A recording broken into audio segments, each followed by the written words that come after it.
name is Toms and I'm here to discuss something about the electrical generator. As you may already know, the electrical generator is a device that uses the principle of electromagnetic induction in order to convert rotational kinetic energy into electrical energy. Now, while most students can understand the principle behind the working of this device, they struggle with the detailed operation of this device, and one of the things that confuses them is the direction of current inside the device. And that is where I come in. And I have a simple rule for you that will help you understand how to visualize the current inside a generator coil. And that rule is the right hand rule. Let us take a simple case where you have a magnetic field with a conductor inside it. Now, since the poles are facing each other and parallel to each other, the field is very uniform, and this greatly simplifies the analysis. In this field, there is an electrical conductor, and as you can see, this conductor is moving upwards due to whatever force is being exerted on it. Now, what is the direction of the current induced inside this conductor owing to moving within a magnetic field? Well, in this case, the current is moving outwards. You could say it is coming out of the wall and towards me and you.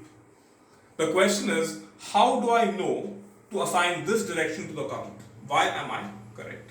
And that is where the right hand rule comes into the picture. Imagine that your right hand is oriented like this. The thumb, the index finger and the middle finger are all mutually perpendicular.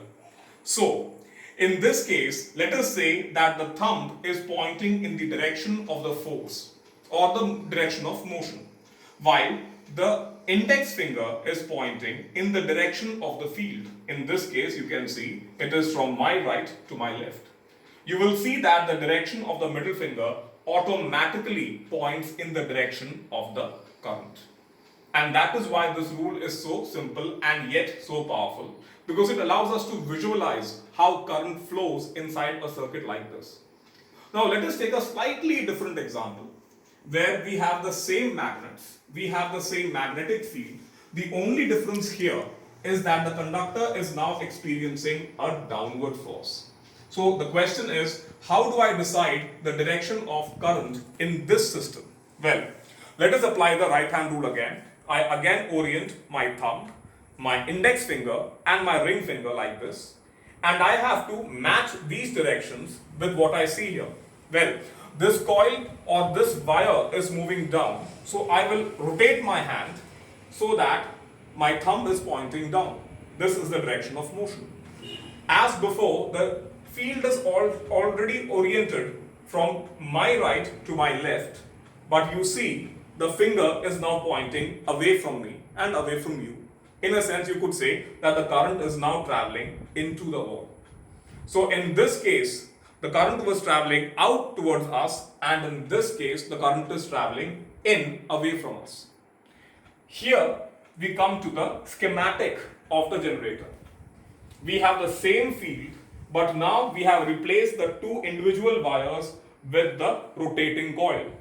For the purpose of this demonstration, we will assume that this coil is rotating clockwise when seen from our side, which means that this limb is moving in the upward direction while this one is moving in the downward direction. So if we were to apply the right hand rule to these two cases, we would see that on our left, the current is moving like this, while on the right, the current is moving like this.